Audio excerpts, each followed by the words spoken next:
what we're going to be doing today is to look at what drives healthy and unhealthy marriages and relationships. So you're single, you're married, you're divorced, you are separated, you're in a complicated situation. I want to open your eyes today to what really drives what you call compatibility or what we call incompatibility. In reality, this is what leads to what we call incompatibility, or this is what makes people feel that they are compatible. Every relationship with a bank, every functional relationship with a bank always begins with opening an account. You can only have a functional and a healthy account with a bank when the bank account experiences what we call consistent deposit and permissible withdrawals. All right? Permissible withdrawal means you cannot withdraw more than you have in the bank account. If you're going to withdraw more than you have in a bank account, you move into another kind of relationship with the bank. When it comes to relationship, when it comes to marriage, it operates similarly. In every relationship or marriage, it all begins with opening a personal, emotional account with somebody else. So watch this carefully. I'd like you to give me your attention, and trust me, you would really, really like this today. This is Sam Oye, and this is Mary Oye, okay? For the two of us to come into a relationship, which leads to a marriage, which leads to the building of a family. Remember, I told you how everything flows. It begins with individuals, and they start a relationship, and relationship goes to marriage. Marriage leads to family. All right? So here is Mary Oye and Sam Oye. We've come together. We want to begin a relationship. The first thing we do is to permit each other to have access into our emotional accounts. All right? It's important to know that we must open an emotional account with each other. What is emotional bank account? Emotional bank account is simply how good or how bad your partner feels about you. How good or how bad your partner feels about trusting you, about relating with you. How good and how bad your partner feels about relating with you and about trusting you. Emotional bank account is about feeling. Having said that, how does it work? How does emotional bank account work? Write this down. Bad treatment plus bad feeling equals withdrawal. Meaning, anytime you treat your partner in such a way that you actually treat the person in a bad way, what that evokes is bad feelings. Bad treatment plus bad feeling equals withdrawal. There is something called good treatment. Good treatment. When you treat someone in a good way, you create good feelings. And what that does is that it makes a deposit of good memory about you in the person. You are making a deposit in your partner's account. What that is doing is that it is strengthening your relationship. What are some of the things that we do that makes a withdrawal from our partner's account? Number one is called betrayal. Betraying your partner. Betraying your partner's trust consistently. It's called betrayal. When you betray your partner's trust consistently, you are withdrawing from your partner's emotional bank account. Your partner will gradually begin to drift away from you. Your partner will not want to be with you. If you are not married, it might be the beginning of the end of your relationship. If you are married, It might also be the beginning of the end of your marriage. Betrayal actually gives bad treatment to our partners. Number 2, ignoring your partner's interest. How do people withdraw from each other's emotional bank account? Why do suddenly someone who used to love you, why will the person just change overnight and stop loving you? You kept withdrawing from the person's love account. The person who truly loves you gradually began to notice that you are ignoring his or her interest. You don't give attention to my interest. You don't care about what I care about. My passion does not excite you. My interest is not of concern to you. You don't even give attention to what excites me and to what actually makes me come alive. You don't give attention to it. That can empty the love, the passion that I have for you. It can weaken your partner's emotional bank account because you constantly ignore your partner. Number 3, write this down. Blame shifting on your partner. Yes, if nobody told you, I'm going to tell you that every time you think you are smart and you refuse to take responsibility for your wrongdoing, on the contrary, you enter the Adamic mode, where God said to Adam, Adam, where art thou? What have you done? And he said, no, it's the woman you gave me. We call it diversionary tactics. We call it blame shifting. It is actually avoiding, escaping, and transferring responsibility. You avoid taking responsibility. You escape taking responsibility. You transfer responsibility. Any of such act actually confers on such a person irresponsibility. So when you blame shift, you are actually avoiding responsibility. You are escaping responsibility. You are transferring the responsibility for what has happened to somebody else. We say normally you are conferring upon yourself irresponsibility as a status. So whilst you think you are smart, those who are very knowledgeable are looking at you as an irresponsible person. So from today, take note that your partner was quiet and you kept on shifting blames. Silence doesn't mean you are the winner because you are louder. All right? In actual fact, you won the argument, you won in blame shifting, but what you did not know you did was that you emptied your partner's emotional account. Your partner was looking at you, and whilst you were excited that you were making points, your partner was just saying, listen, this is not the kind of person I want to spend the rest of my life with. Number 4 is self-importance and arrogance before your partner. Demonstrating self-importance and arrogance before your partner.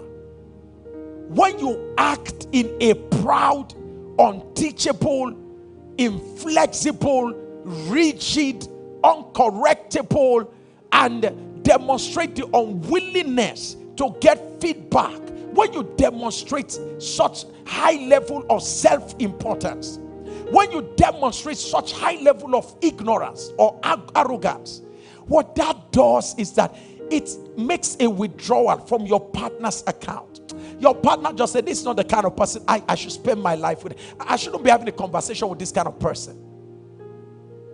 So the emotional account of your partner is being withdrawn. The love, the passion, the zeal, the zest that the person has for you is being withdrawn by watching your behavior.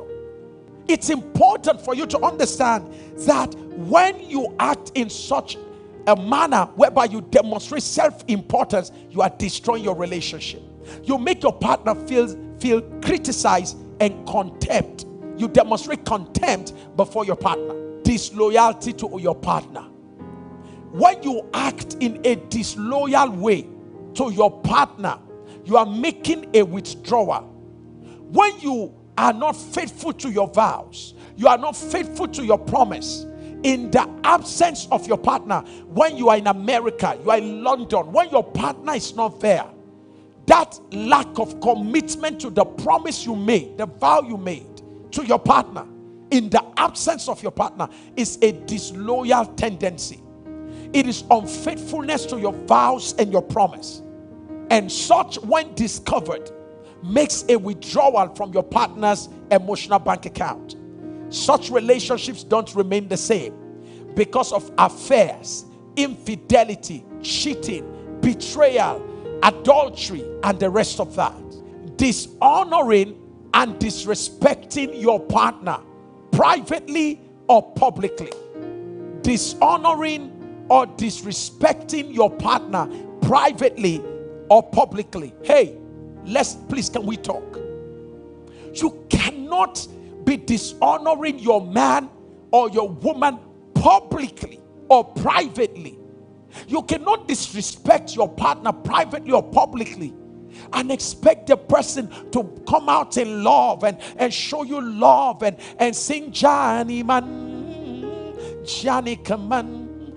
How do you want me to sing love song in a strange place in my life? When you've treated me so badly, you've treated me dishonorably, you've treated me disrespectfully, you've demeaned me, you've belittled me, you've done it publicly and privately, and you want me now to sing love song to you. It's not going to work. You've emptied the account. You emptied the account by how you treated me, and now you want me to give you from where? The account is empty. You made a large withdrawal. When you disrespected me, it was not just a 10,000 withdrawal. Number 7, insensitivity to your partner's love language and emotional needs. Insensitivity to your partner's love language.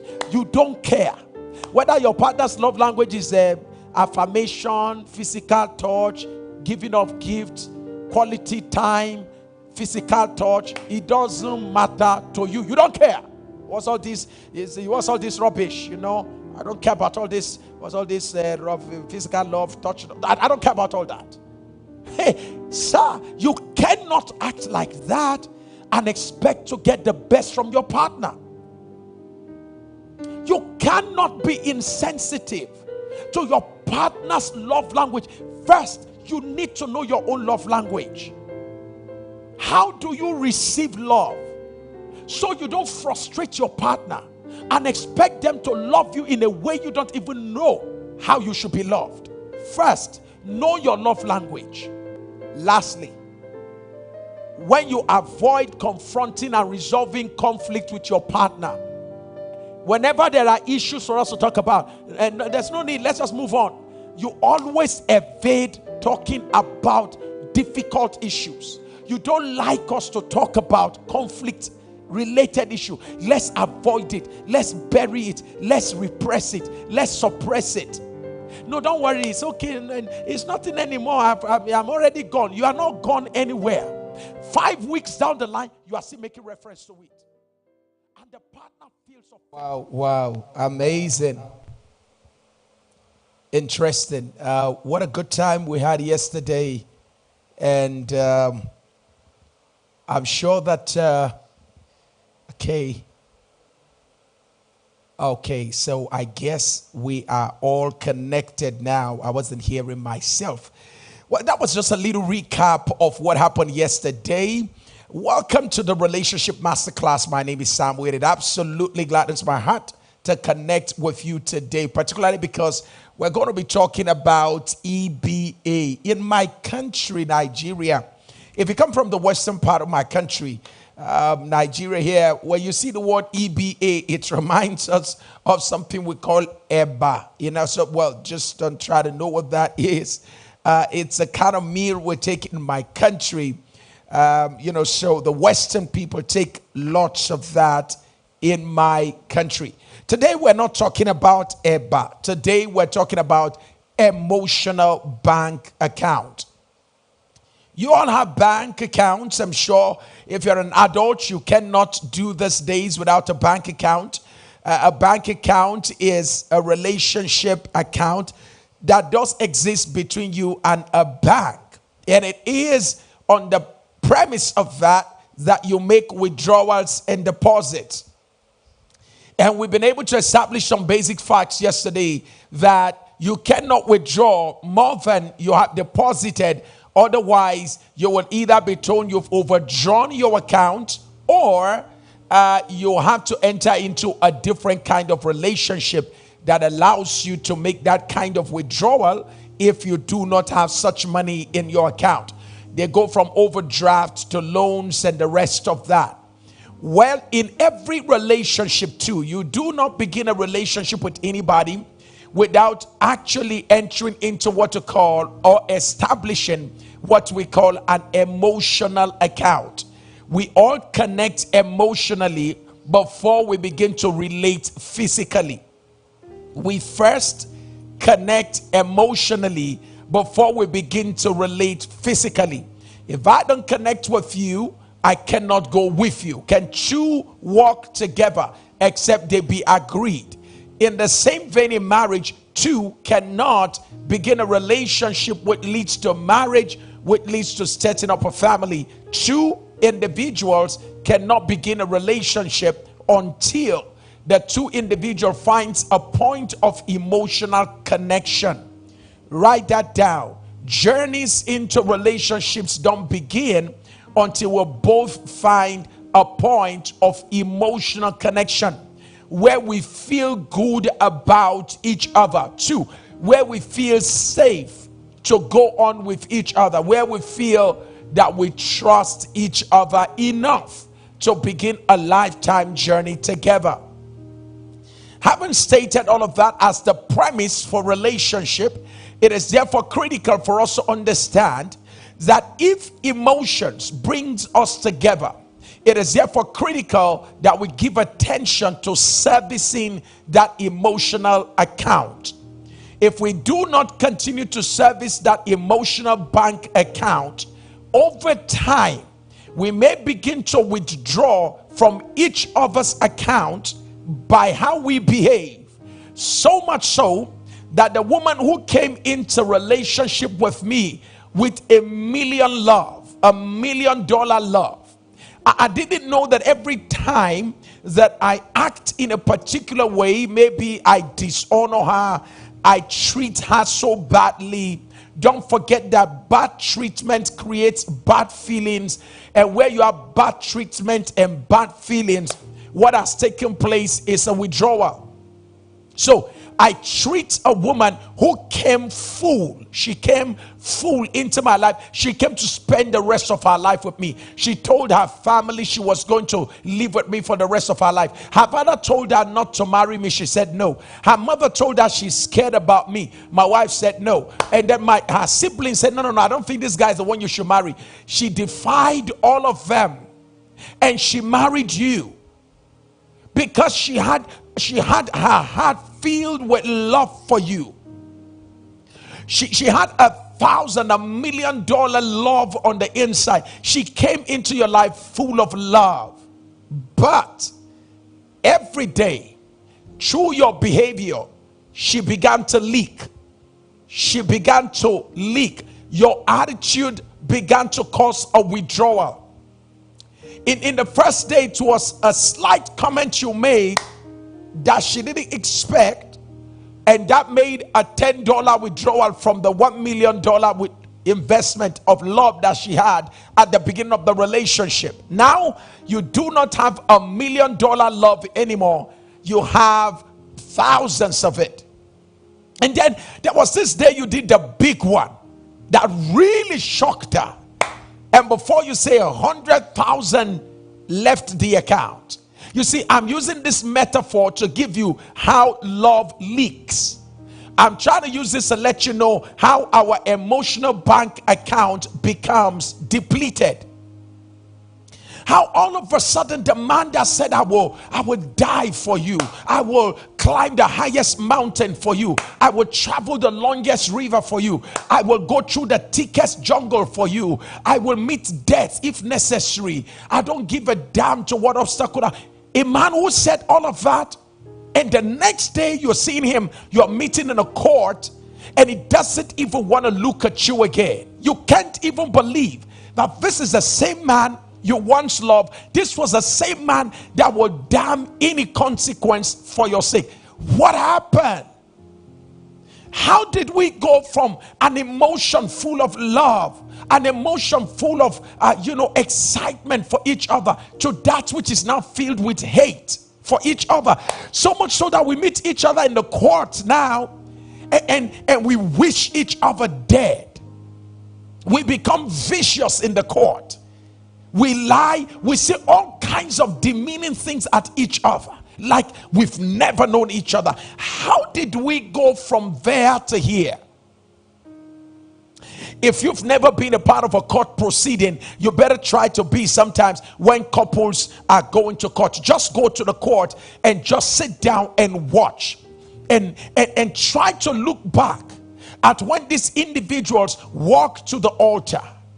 They walk through this nice lawn and walk through this precious aisle with rose flowers spread all over the place, and with family and friends left to the right, flanked up, and the priest waiting for them, and the woman looking in a glistening white robe, the guy dressed in his tuxedo looking so sharp, well-carved beard, and his friends, everybody excited for him with the cameras all over us. And it was like, this is just the beginning of an endless journey. So we thought. When we were going to the altar, we thought this was going to be an endless journey.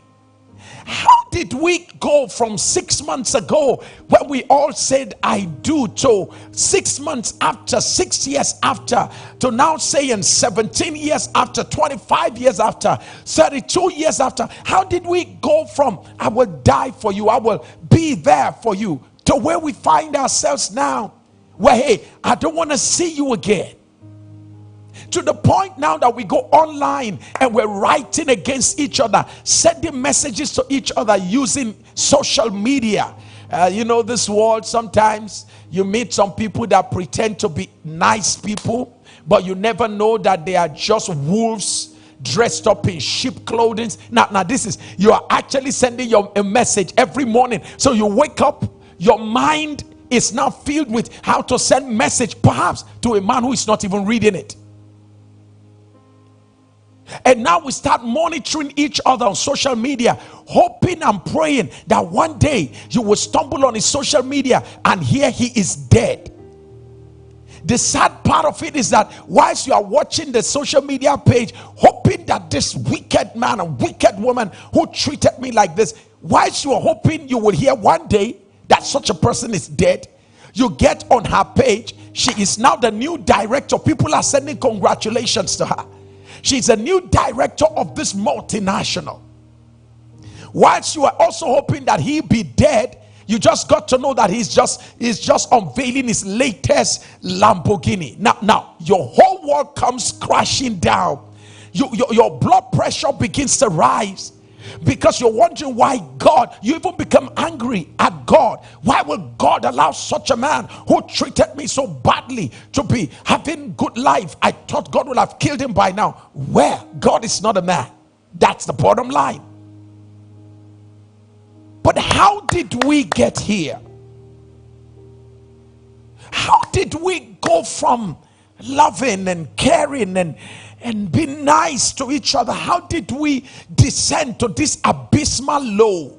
How did we come to the quagmire where we find ourselves in the miry clays of emotional pain? How did we get here? How did the vessels of joy become so shattered that the fragrance of love has evaporated, and now all we have is the smell and the stench of hatred perfuming the entire environment? How did we get? How do couples get to this kind of point?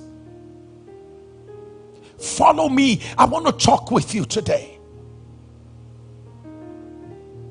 And you know the funny part of it, almost every couple, almost every single, when they are in love and we tell them, listen, spend time and get teachings like this. Listen, apart from all this prayer for breakthrough money, when you get money and you take it to a bad marriage, your money will mean nothing. If you get promoted at work and you come to a house filled with tension, what is the joy that you're promoted at work, where you are celebrated at work but you are belittled at home?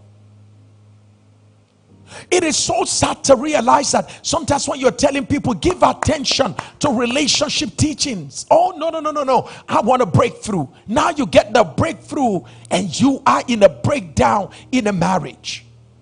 And then you get to realize that money can never take the place of a human being when it comes to providing comfort. Money can buy you a car can talk to you. You can put a robot in your car. A car with a robot on the inside can never communicate to you like a human being can. They can try to make it look like that. It will only be like that. It will never be that.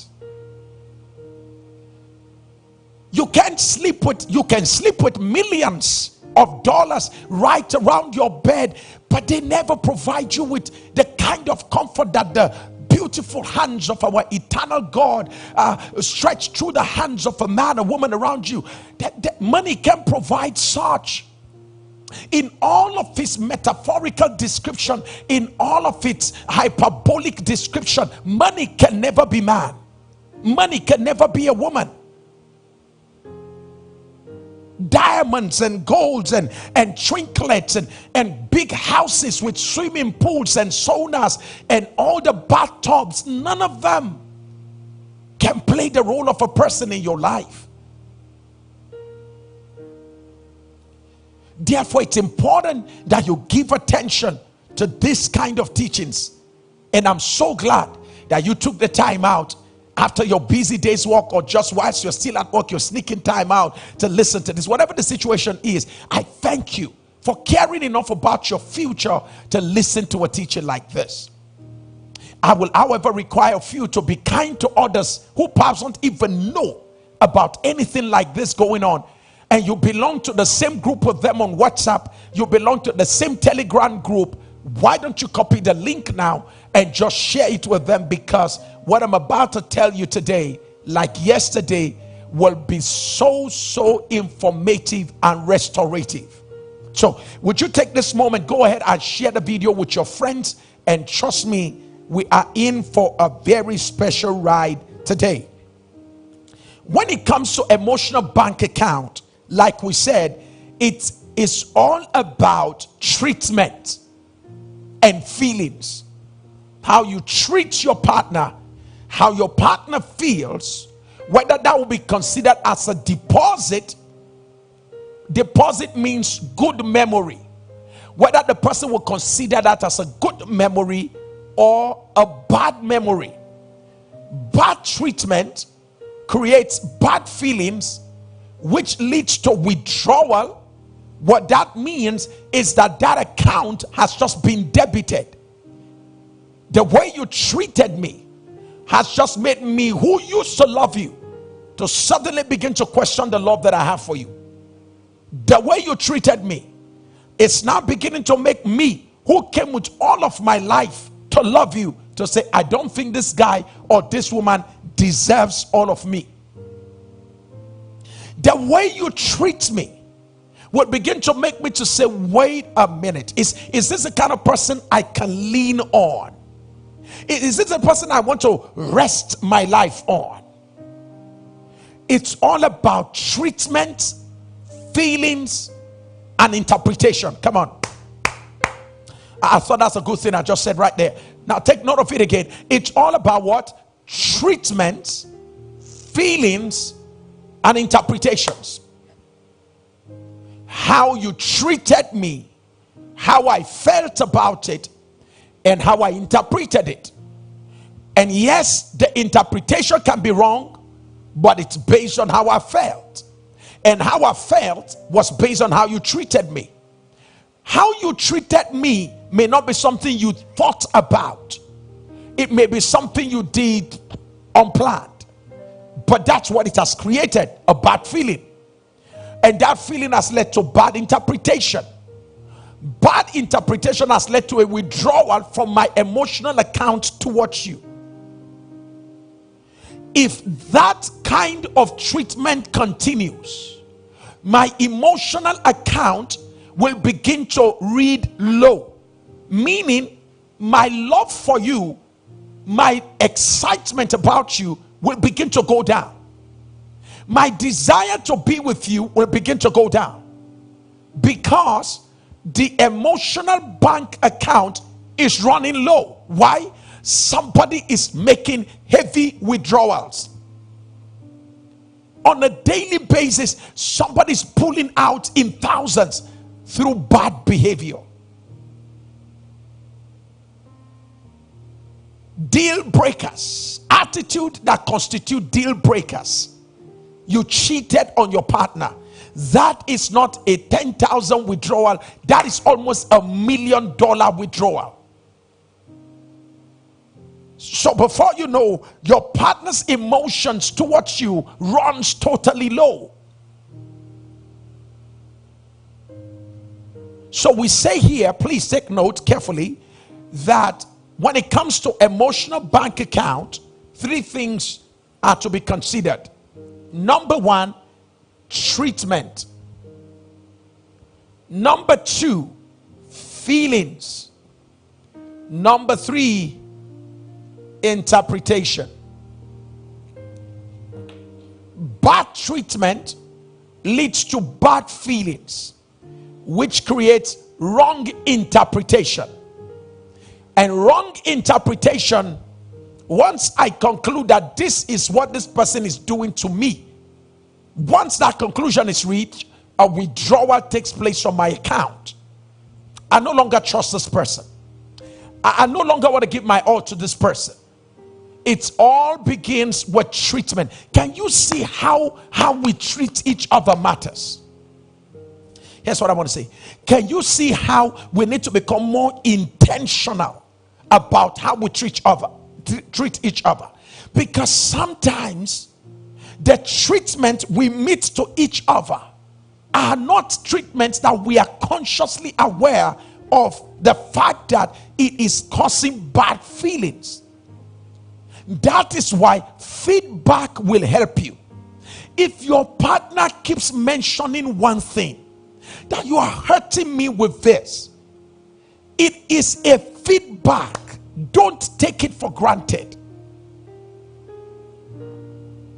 Continuous bad treatment towards your partner, evoking bad feelings, leading to constant, feedback from your partner saying, look, you are hurting me, you're breaking my heart, you're treating me wrongly, and you walk away from that and repeat it again, and you constantly lead to bad feelings, bad interpretation, withdrawal. You're going to come one day to a relationship whereby there is nothing left than to go apart. This is going to be really, I'm just laying the foundation for this conversation today. In the same vein, good treatment, good feelings, good interpretations. When you treat your partner nice, in a nice way, your partner begins to feel good. And based on the feeling, your partner begins to interpret your love for him or her in a particular way, and that makes a deposit. When you're coming back from the office, you stop by at a shop and you buy little fruit or something for your loved one. You traveled. On your way back, you buy gifts for your partner. You're out of the country, out of state. You call your partner frequently. How are you? Just to let you know that whilst I'm away, I'm thinking about you. Oh my God, what are you doing? Nice treatment, nice feelings, and that leads to good interpretation. My husband cares about me. My wife cares about me. It's the way the human brain is designed to function. It's the way our brain is designed to function.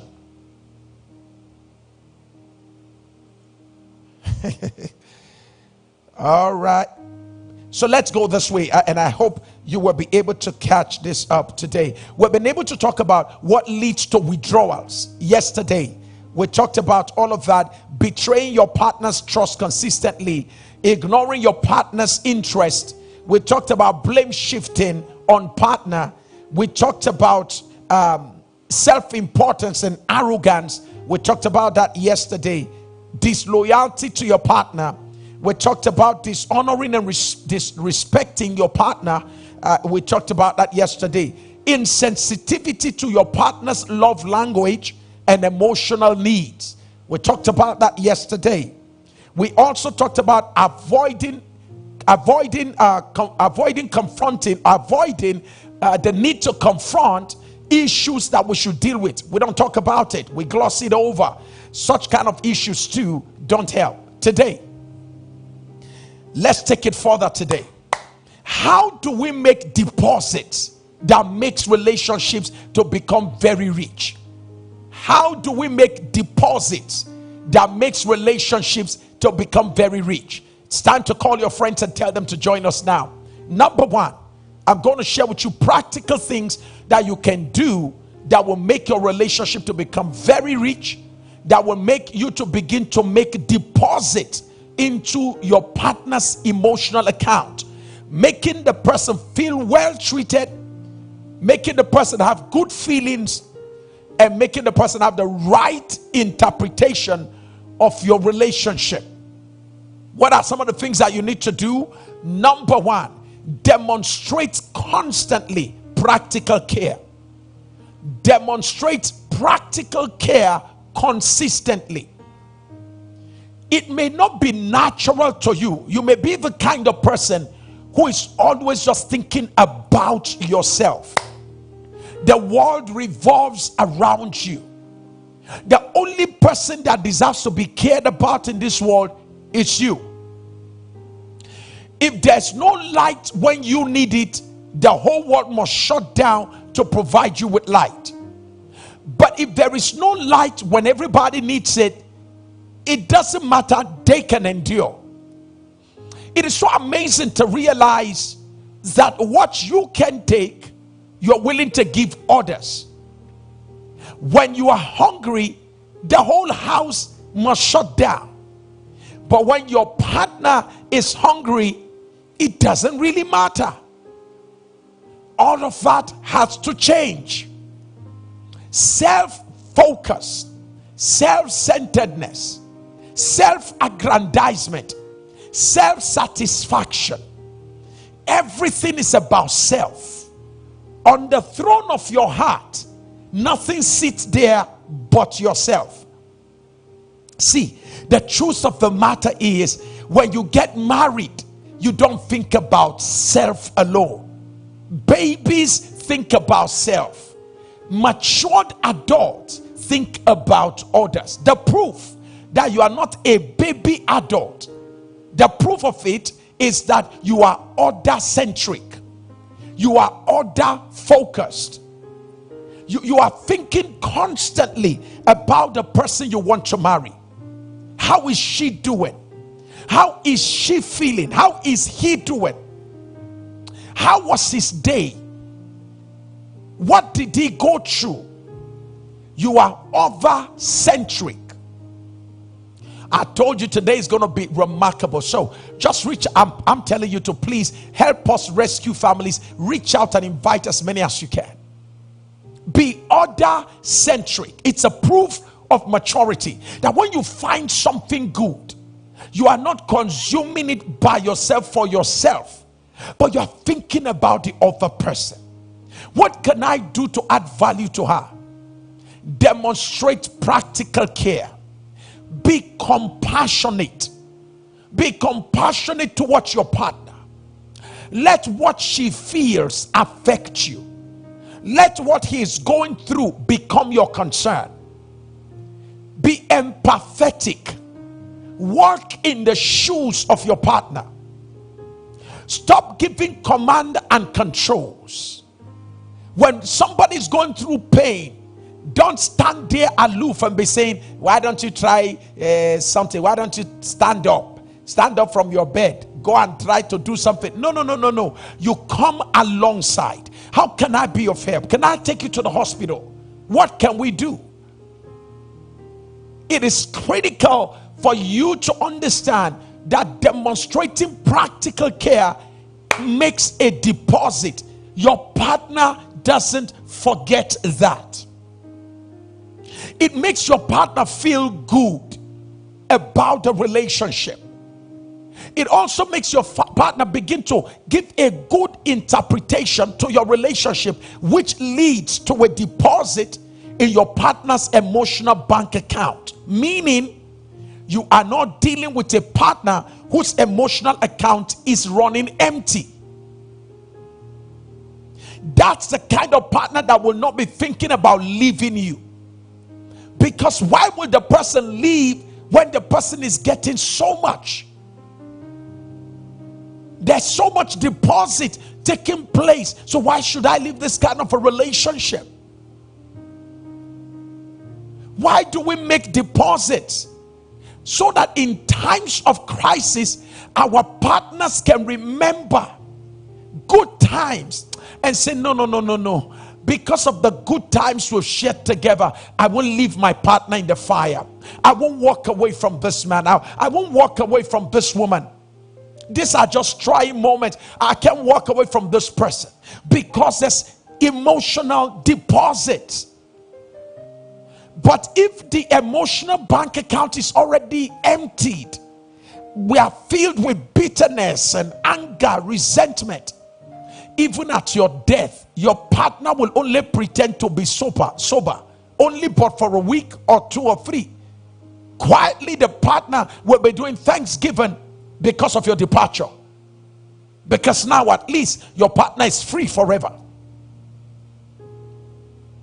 Demonstrate practical care. It is critical if we're going to have a very successful relationship. Number 2, speak love language. Speak love language. Love has a language to individuals, and the language for one individual is totally different from the language of love to another individual. Some people have been able to put it together to say to us, it seems there's about 5 different language that love speaks. Love speaks the language of touch. Love speaks the language of gift. Love speaks the language of service. Love speaks the language of quality time. Love speaks the language of affirmation. So you need to know which of the language of love your partner speaks, or that which your partner understands. You then communicate love to your partner using the language of love that your partner speaks. If you want to marry a Russian woman who doesn't speak English, the only way to communicate your love for the person is to learn Russian language, to speak to the person. Otherwise, you will find an interpreter, somebody who interprets for you, either electronically or physically.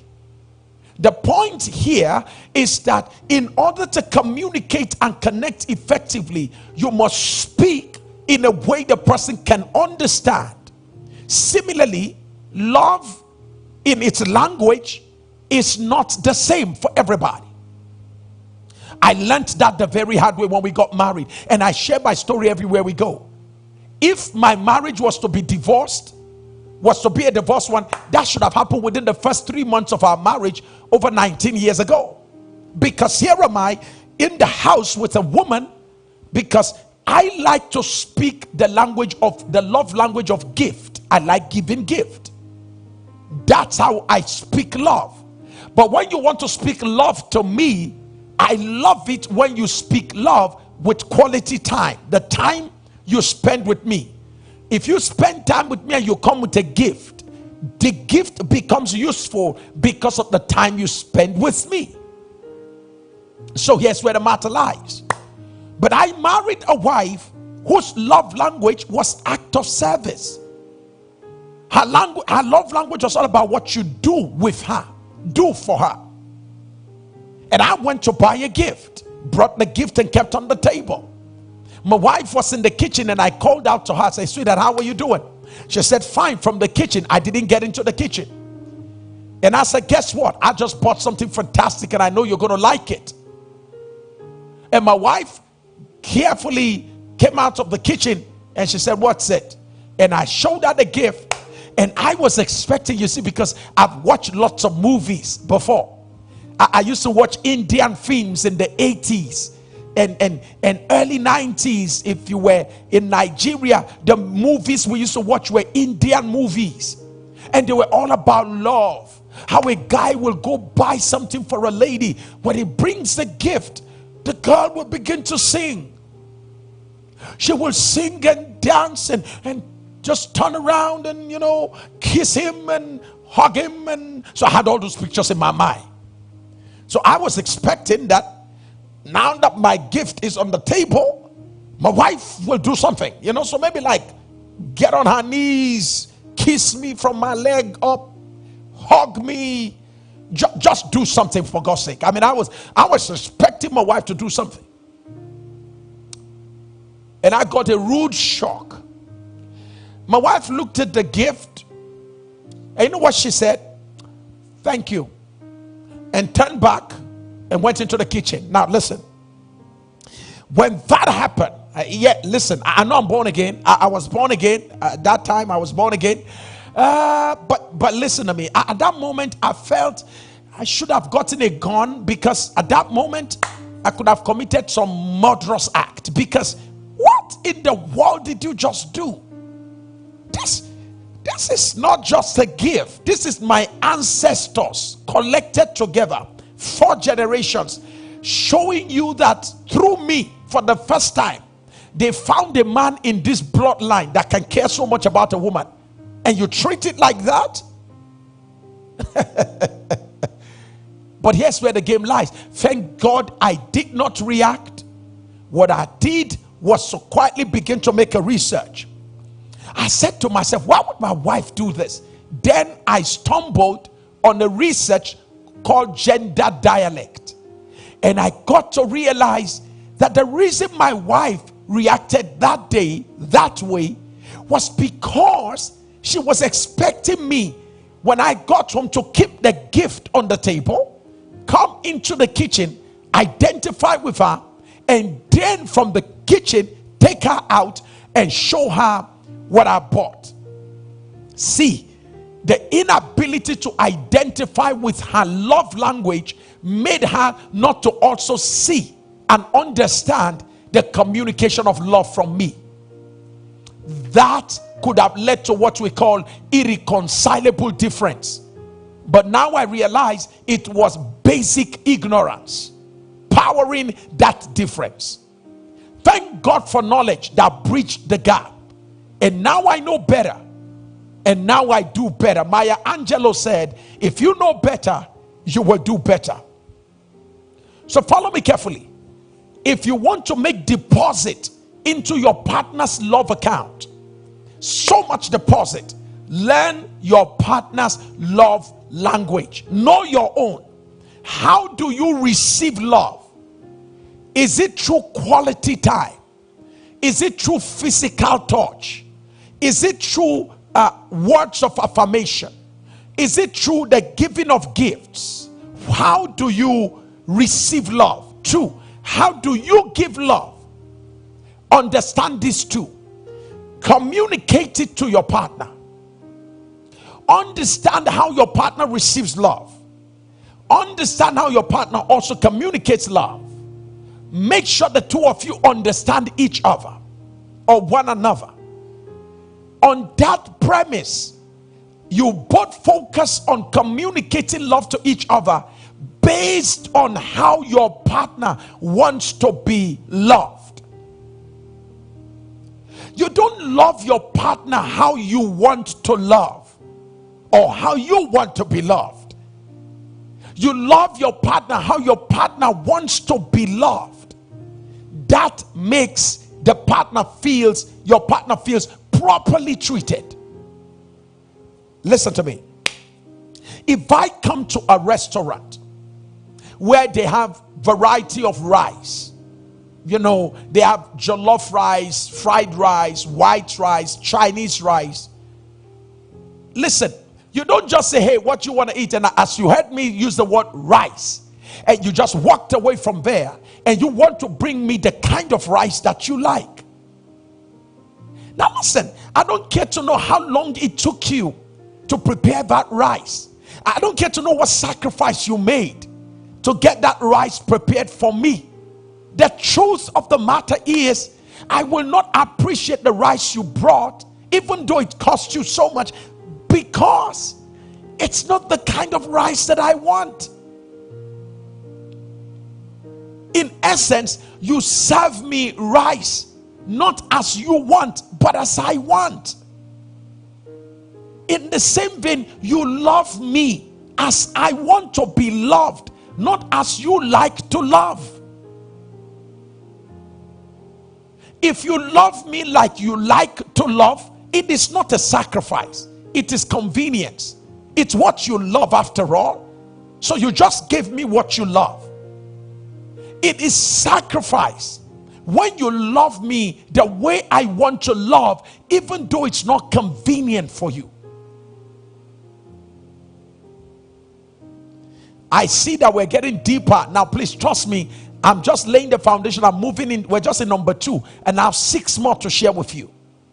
So if you have a fiance, a husband, a wife who is not online now, you don't want them to miss the remaining 6.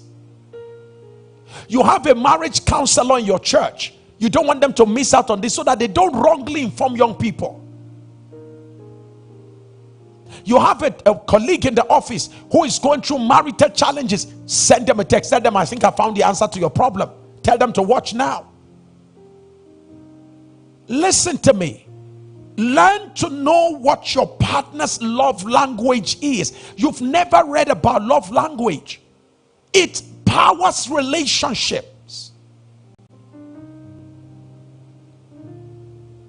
Okay, now let's move on beyond that now. I've done a teaching on love language, so go online and check my teaching on love language. Number 3 way to make a deposit into your partner's emotional bank account. Number 3 is demonstrating practical integrity. Demonstrating practical integrity makes deposit into your partner's emotional bank account. What does that mean? Be loyal to your partner. Be loyal, be dependable, be faithful to your partner. It makes your partner feels properly treated, makes your partner have good feelings towards you, and makes your partner have a proper interpretation of that relationship. Be loyal to your partner. That's how to demonstrate integrity with your partner. Be loyal. Every act of disloyalty creates bad treatment, bad feelings, wrong interpretation, and it empties your partner's emotional account towards you. Makes your partner have bad feelings towards you. Every act of disloyalty, that where you are supposed to stand for your partner, where you're supposed to defend your partner, you betrayed your partner. Where you're supposed to speak right about your partner before your family members and friends, you allowed your partner down. You exposed your partner. You allowed your partner to be demeaned, belittled, and brought down, humiliated. That is disloyal.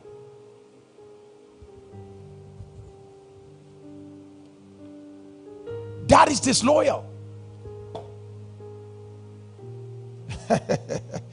Now, another thing that communicates disloyalty, it's not upholding your vows. You promise until death do you part. You promise you will not have somebody else. You promise, you made those vows both before God and man. The day your partner gets to find out that you are such a person who does not even respect the vows you made before God, before the house of God, before the men of God, the people of God, not to talk about before him or her.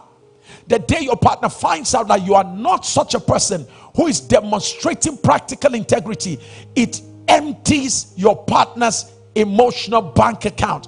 The person loses trust.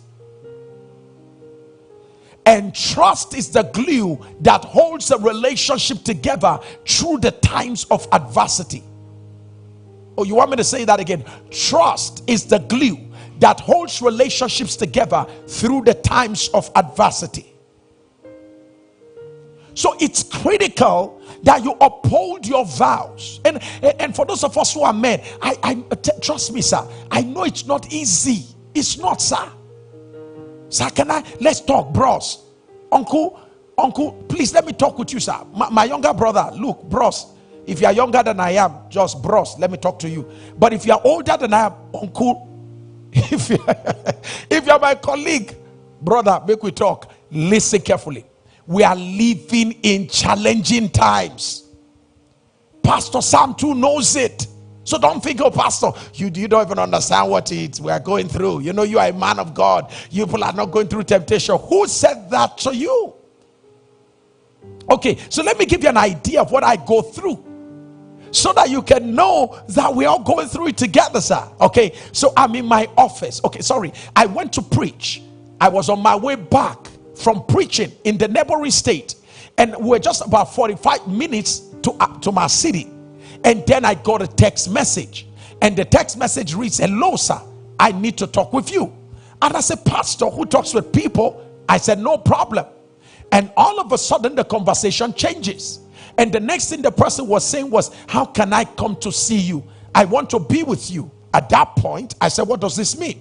So I called my brother who was traveling with me then, who is of blessed memory now. I said, "Look at what I see. Look at what's happening here." He started laughing. He said, "Sir, they have come after you." I said, "What do you mean by they have come after you?" He says, "Some of those girls who are out online, who are out for men by any means necessary." I'm like, "Are you joking?" And he said, "Yes, sir." He says, "I pretend and see where the conversation is going on." And I said, "Okay, yeah, you want to be with me?" She said, "Yes, I want to be with you." I said, "Okay, so what do you want me to do?" She said, "Why are you behaving like you don't understand?" And I said, "I'm sorry, it's because I don't understand. That's why I'm asking." She said, "Well, where can I meet you?" And I said, "Okay, well, you can meet me in a very quiet place." And I mentioned the address of our church. Okay, as a man, you should be smart. I mentioned the address of our church, and I said, "You can meet me there." Guess what? Barely 10-15 minutes after I arrived church, I was in the main building when I got a call that this lady was already around. Meanwhile, I'd called my assistant. I said, "Lady is coming." I said, "This is a serious case we're going to be dealing with today. Be around." So I got all my guys around to be on the alert. I made sure they know what was about to happen. And as soon as I came into the office, she was seated. And I said, "Hi, welcome, ma'am. How are you doing?" She said, "Fine."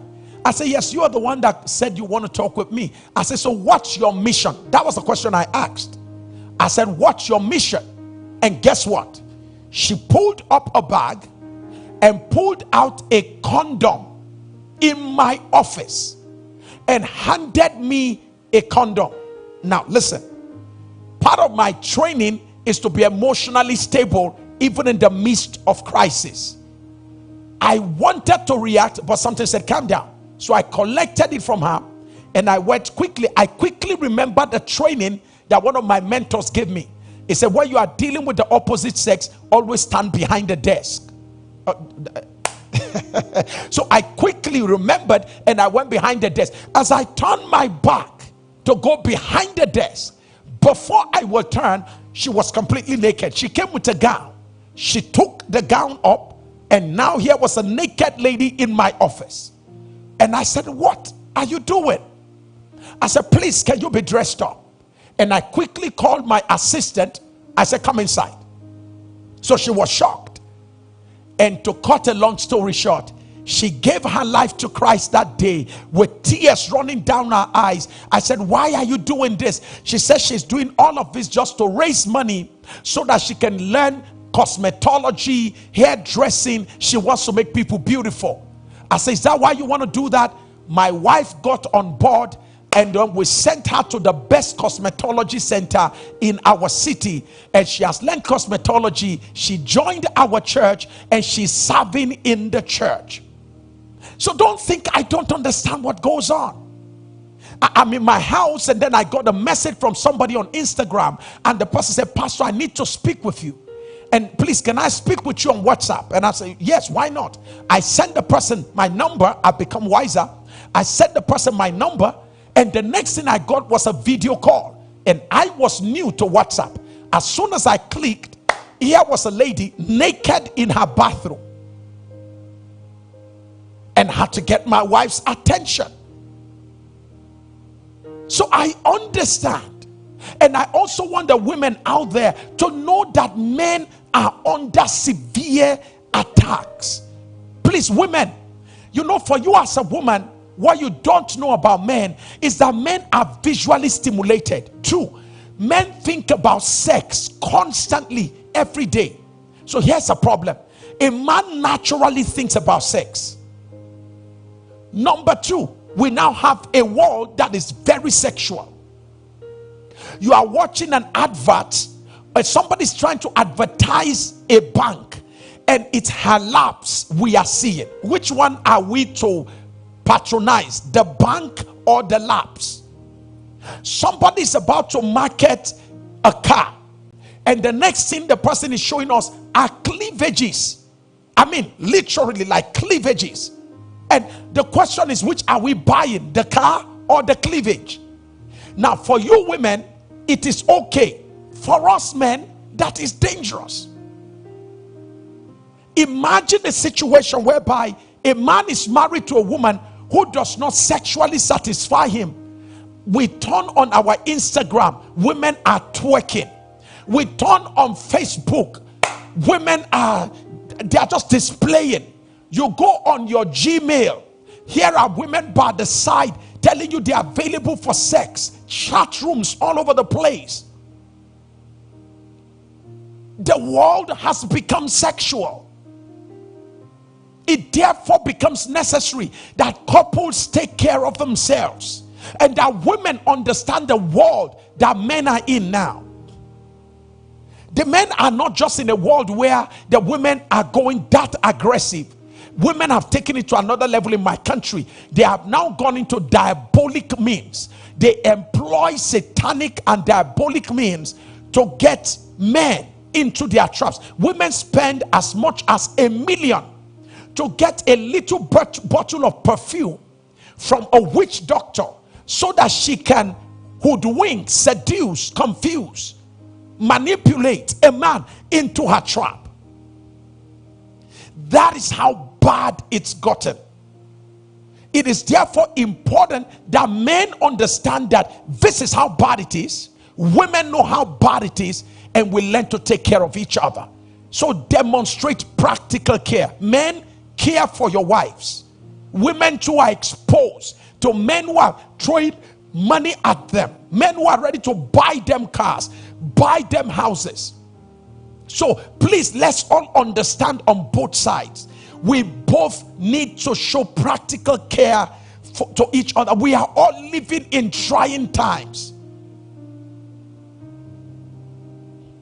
Let me say something here. Avoid, when it comes to integrity, avoid secrecy. Here's a game. If I get those kind of messages, my wife gets to see them. There is nothing, my wife has access to anything I have. I don't believe in secrecy. The more you keep it secret, the more it controls you. So be open about it. And women, please, can I say something? Your man wants to share secrets with you. Your reaction is the reason why they hold it back. Imagine a man just called you and say, sweetheart, you know what? I don't know, there's a new lady that just came to my office, and the way the girl is looking at me, so you see, now he has not even said anything. You've taken the conversation from him. You've preempted him. You know, if you try that nonsense, I've told you already, this marriage will be over. What kind of rubbish? Listen, don't even tell me the remaining part of it. She's looking at you. So you mean you couldn't stop her from looking at you? What kind of nonsense? She's looking at you. Are you the only man there? And you know, are you the only man? Are you the only man? Tell me, you are the only man. Oh, Mr. Sugar Boy. You are the only. What? Hello, ma'am.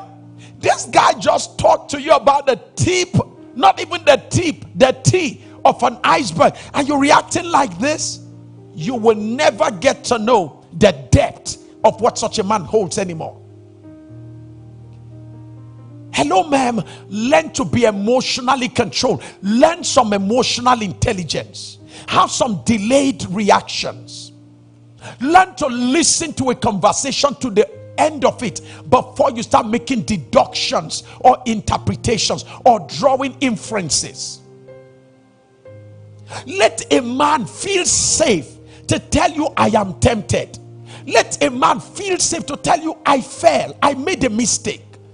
Let your husband find you as a woman he can come to and tell anything and everything and still know that he has your heart.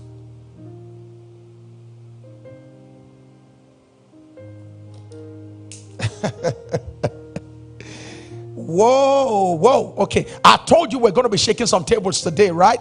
I don't know how many minutes I have left. This guy's like, whoa, my time is up.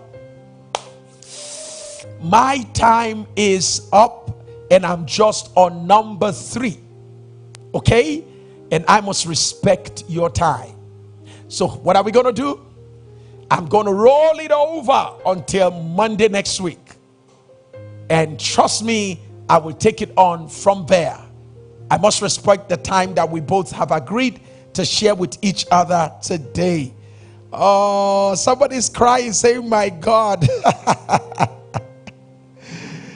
God bless you, Ojoma. You said your husband tells you all. The reason he tells you, ma'am, is because he can trust you. There are some of you women, you are just so much on the edge. And the reason for that is because somebody has broken your heart before, and all of that, hey, let me say this to you. The chances are there that the most well-meaning man on earth, the most well-meaning man, chances are there, your husband, born again, tongue talking, Holy Ghost filled, the chances are there that if all the variables of sexual integrity are not put into consideration, chances are there that your husband will one day come back and say, I messed up. You either offended him on a day that he really needed to have sex with you, you offended him, he has sexual desire, he can't talk with you, he left the house, stayed in a hotel, and fell into the hand of somebody. You are quarreling with him, you are not talking for weeks. He wants you to appreciate him, you're not appreciating him. He now finds a lady who is talking to him, appreciate him in the office. What happens? From conversation, it leads to sexual intimacy.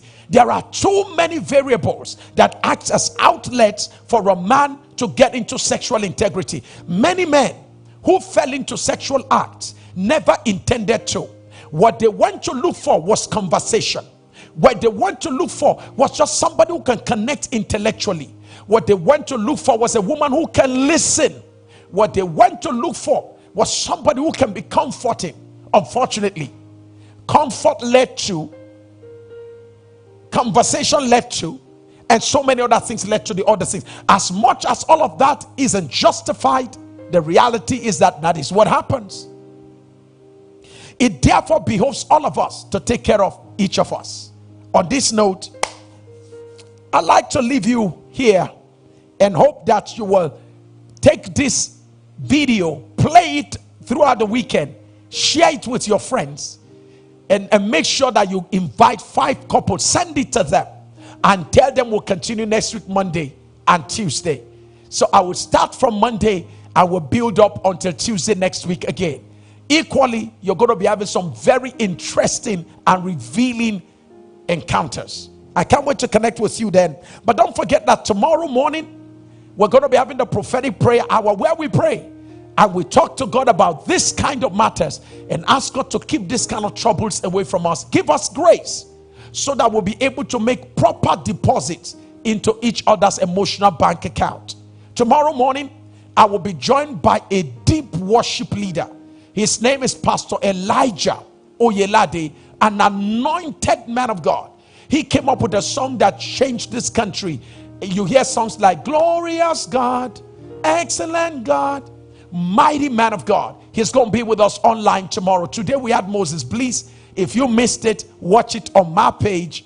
Tomorrow, Pastor Elijah Oyelade. If you're in America, it will be past midnight today, 12:50 in Central Standard Time, at 12:50 in Eastern Standard Time, 11:50 if you are in the Central Standard Time Zone, 9:50 if you're in California, 10:50 if you're in Denver. Whatever the time is in your place, join us bright and early as we converge to talk together and talk to God about our lives. Listen, tomorrow you are supposed to come in with 3 major things God has promised you that you want to see God fulfill.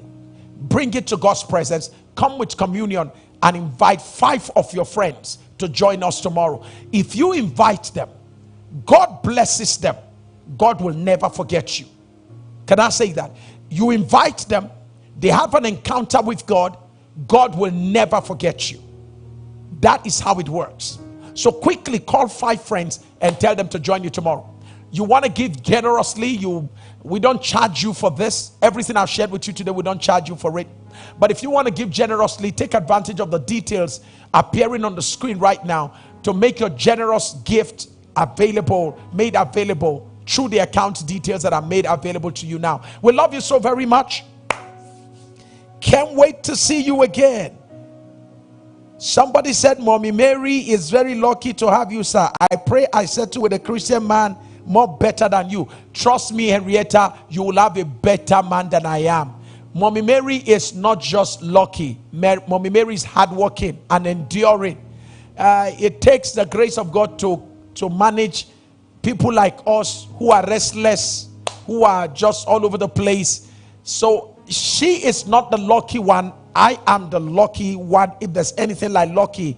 Because trust me, Auntie Henrietta, if I was married to somebody else, maybe I would have been divorced by now. It takes the grace of God to tame people like us. Some of us belong to the wild. We belong to the wild. So to have somebody keeping us in the city and make us look like human beings, trust me, I am lucky. She is not. She is just the woman that God has put in my life. My mother knows it. My father knows it from his grave. My ancestors know that one of their sons in the bloodline fell into the hand of the right woman because they were not lucky. Except my father. My mother tamed him. Love you so very much. God bless everybody. We'll catch up again bright and early tomorrow morning and see you on Monday for the Relationship Masterclass. Don't forget to share this video with friends. I love you. Bye-bye.